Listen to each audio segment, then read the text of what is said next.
Welcome to the Mount Pleasant Podcast, featuring discussions and interviews about the people, places, and events that make Mount Pleasant such a special place.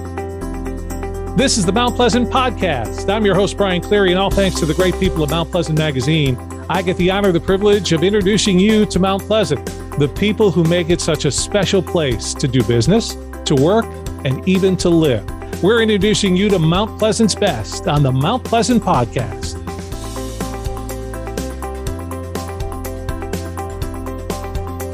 Special edition of Mount Pleasant Podcasts. It's a community podcast, and it's to let people know who are managing our town, being up for re-election, and just get to know our candidates better.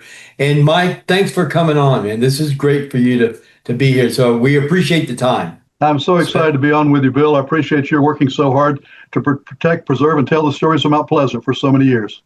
Let's fill people in on how you got where you're at to begin with. But before I talk about or ask you questions about running, okay, and you ran last March, but you've been involved with this town for a very long time, giving your time and the things you've done. Tell me the highlights, the committees you were on, and what you did to help our community. Well, I fell in love with this town about almost 43 years ago when I first came here as a tennis and recreation director at Wild Dunes, and I subsequently became the president of the resort.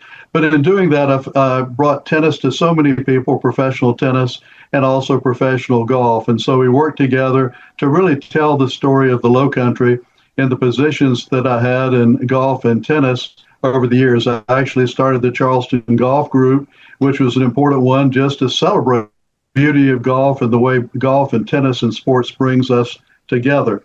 I really did that for many years. As I got involved with the town, I realized there were some things that would make it better for our children's children. And that's to keep it greener, to keep our water cleaner, to keep our culture and history in such a way that we wouldn't take away from our children, but we would give back to our children and be able to tell the stories that could be perpetuated as we move on. So the unique history, culture, the green space, or what I got involved with. And part of it was in the old village, which was the original town where there were 5 villages. We decided, let's make sure we perpetuate that as we go out in other places. And with developers that knew what they were doing, they tried to move and do that type of livability as they went into other areas. But one of the things that we were missing as we developed was we lost a lot of trees. We weren't planting as many trees, and we needed to be able to think about how we would protect our maritime or culture. I know after talking to you many times, that's important to you. What committees were you involved in at the town prior to even being elected or thinking about running? When I ran in 2023, quite honestly, and didn't run, I said, I'm just going to act like I'm on town council. So I would go to every meeting, I would go to every commission, I would go to every place, and I liked the fire, I liked the police, judicial, and legal, I liked the stormwater, like the Green Commission that recently got started. And I would go to every single one, cultural and arts, and I would see how it could make a difference. And where I felt like it could make the most difference is having the town implement the Community Forest Master Plan that had been commissioned by them in 2024 and move it along to get it into our comprehensive plan. I also thought it was important to have a tree task force that we'd had in the past, but the tree task force was more than that. It was our whole urban environment. And so I worked very closely on that. I worked very closely on noise ordinance, because where commercial meets residential, that can be an interruption of your peace and tranquility. And so we worked together with the business and the residential community and the town over a period of 2 years to get a unanimous vote from where it was previously very contentious. And Carl Ritchie, who was on town council, was a guy that put it forward. And he said, I know this is something that the police can implement because it's measurable, it's understandable, etc. So let me put it forward. And he got a unanimous vote. I wasn't on town council then, but I was proud that the council saw the wisdom of thoughtful deliberation and getting it done. You spent 2 years prior to running going to council meetings, going to committee meetings, and you literally felt like you were a council member? Was that what you did? Well, let's think about it this way. How else would I know how to be best prepared? And so I also realized that if I started doing that and I didn't like it, didn't have to run again. I felt that it was very fulfilling to be able to help people with the issues that they had. And so by doing that, it reinforced the fact, because I could learn more, I could ask more questions, that I would be prepared. And quite frankly, I felt very prepared, when I stepped into the role March 31st of this year, just a few months ago. In 1982, it was East Cooper Magazine. Now it's Mount Pleasant Magazine. Mount Pleasant Magazine is about the people, places, and events that make Mount Pleasant a great place to live, work, and raise a family. Your community, your magazine. Mount Pleasant Magazine. You're listening to the Mount Pleasant Podcast. The first time you ran for office was when Carl Ritchie decided to run for sheriff of Charleston County. Is that what happened? It was just before that, and then the next election, the next year he ran and he won, and then it called a special election. So he ran in 2024, and so they called a special election in January, roughly of 2025. And the election was over on March 25th, and on March 31st, I was elected and put into office, and I took over Carl Ritchie's committee seats, which were fire, police, judicial, and legal. They were the finance committee and human resources, all very important ones for the town. And I would monitor the other ones because I came from the planning commission. One of the things I did before I came on, I was on the planning commission, which really helps set the strategic plan. So in being on that planning commission, we really worked through the update of the zoning ordinances. We updated the comprehensive plan. And so I was doing that on the planning commission so I could make an easy segue when I came into the town council, because I knew all the people and I knew where to go to get solutions. When you ran the first time, you had 3 words in your vocabulary you often say because you want to establish your platform without saying a lot. What are those 3 words? Protect, preserve, and enhance. Protect, and preserve, what do those mean enhance. to you? Can you let the audience know what those mean? One more piece: protect, preserve, plan, and enhance. The protection is our protection of our natural environment. That could be the trees, that could be the marsh, that could be the oyster beds, that could be our culture of civility, hopefully, our southern charm, our history of our culture from our settlement communities, the whole things that make the rich fabric of what we have. Then, from that perspective, and different people have different aspects that they find are very special, but I've noticed that from the 16,000 people that are here when I started to 100,000, a lot of people thought there was something special here. So how do we keep that special environment that we have? So that was protect.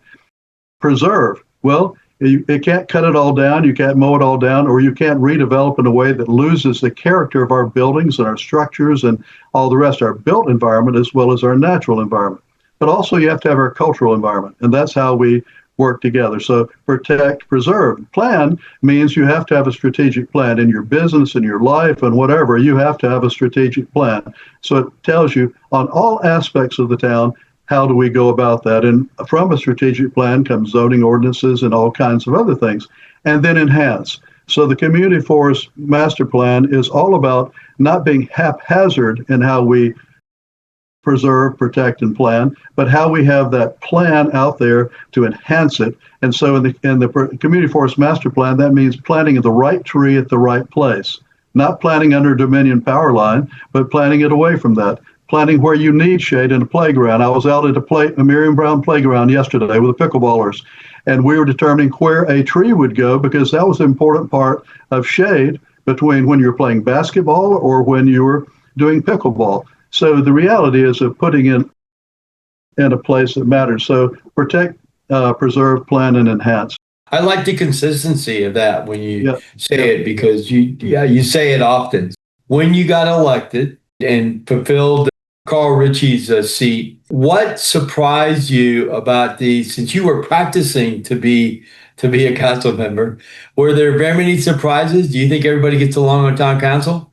Yeah, I think we're in a good place. I think we're in a good place in the town. I think we have good leadership. I think we have good at both on the elected officers as well as on the town staff. In fact, I have such a good executive office with our Eric Demora, that I basically said, Eric, are you going to be here? Because if you're not, I'm not going to run, because I feel confident in your years of service, almost 20 years of service, and some of that was an understudy and some of it was town administrator.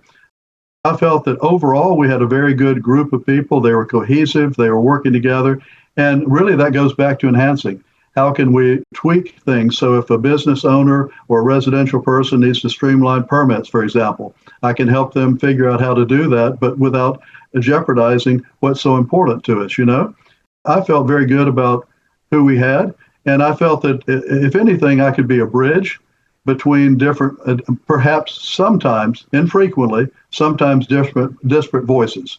And so that's what we did with the noise ordinance, and that's what I felt I could do effectively. And then we did that when we had the comprehensive plan passed and the zoning passed, because we had all worked together on those, and there was aspects of that. Tell us about the green canopy or the trees in Mount Pleasant, and why that's so important, if you don't mind. Think about your favorite memory with the trees. Think about your favorite memory. And where was it in your childhood? Maybe it's in adulthood, but most of the time it's in the childhood. And people will be able to tell you it was a place they gathered, they recreated.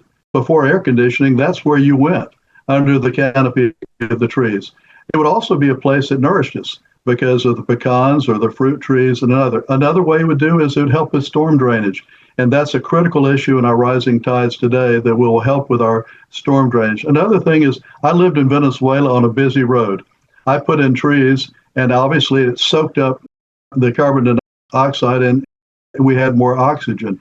It helps with your clean air as well. It also reduces your bills, your electricity bills when you have it. And very interesting for people that own homes here, which so many do, it enhances the value of your property. Anywhere between 10 to 30%, depending on what your canopy is, whether there's a park close by or not. And in a commercial situation like Columbia, they found that it would increase if you put the canopy back on Main Street. People would come from further distances, they would stay longer, and they would enjoy their visiting and shopping and spend more money.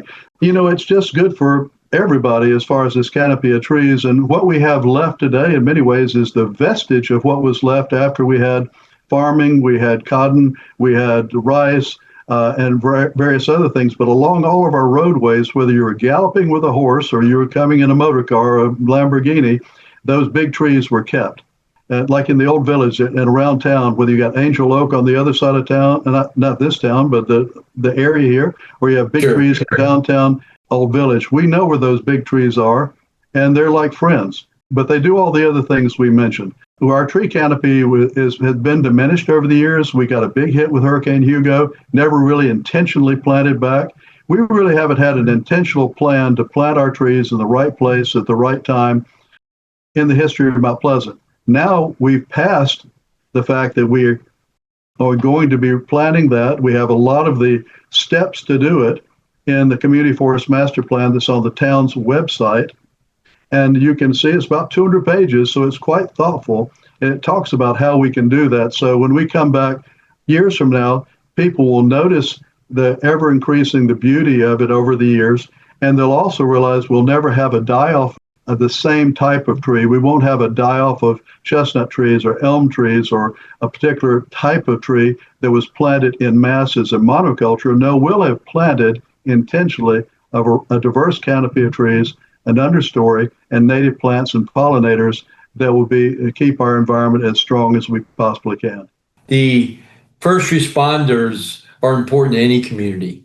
In case somebody read misinformation, can you set the community straight? Okay. I'll be happy to. We had a town councilman up at a recent meeting, and he said, I was on town council in the 1970s, and he said, I've been involved with the community for most of my adult life, and I've never seen a town council that was against supporting police and fire and making sure that they were paid competitively in their surrounding areas.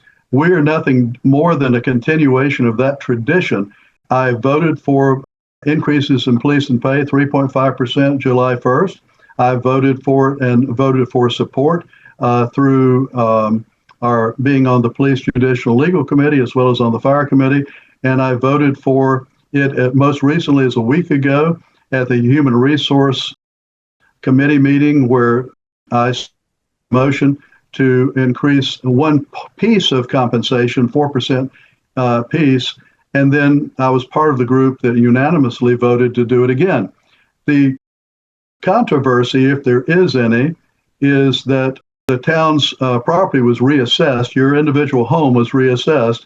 The good news is it went up in value. The bad news is if we don't do what's called rolling back the millage, if we don't do that, you're going to pay more taxes. The law says we can't raise it more than 15%. We simply, some of us, including myself, voted that we would prefer not to raise taxes to fund police and fire. We would prefer to fund it a different way from surplus and other sources. And so that was the only difference. And the other was, and most things where you're spending a lot of the people's money, people expect us to be transparent, take a little bit of time, understand things well. So we said, let's have it go back to committees. That was the vote before this last unanimous vote, which was the previous vote was unanimous too, to send it back to committees. So when we sent it back to the Human Resource Committee, that allowed me the time to do what the public wants me to be, deliberative and understand all aspects of it, which I did. I just deep dived with the Human Resource Director, et cetera. And so I was very confident that I could vote for that. Make no mistake about it, real quickly, there was 3.5% increase in July 1, 4% increase, and some in what's been done, as much as 9.5% increases. And if it was up to me, I would have done what the wage survey said is potentially go to 5 or 6%. The wage survey said go to 6. So as we go forward, right now today, we're at the top of the market. We are right there. We're just underneath Charleston, Goose Creek, et cetera, but we're right there at the top of the market, whereas we weren't before. What I hear you say is a great note to leave on. We did not raise taxes. Taxes were raised. The people that are complaining raised taxes, and they felt that we were not supporting police and fire. We did not raise taxes. The taxes are raised now. They are raised, but I voted against the tax increase. But we did pay our first responders more money. Absolutely. And we're paying it at the top of the market, and we will continue to evaluate it. And anytime we see that they're not that, we will stop and look at it and do it again, just like we did in 2023.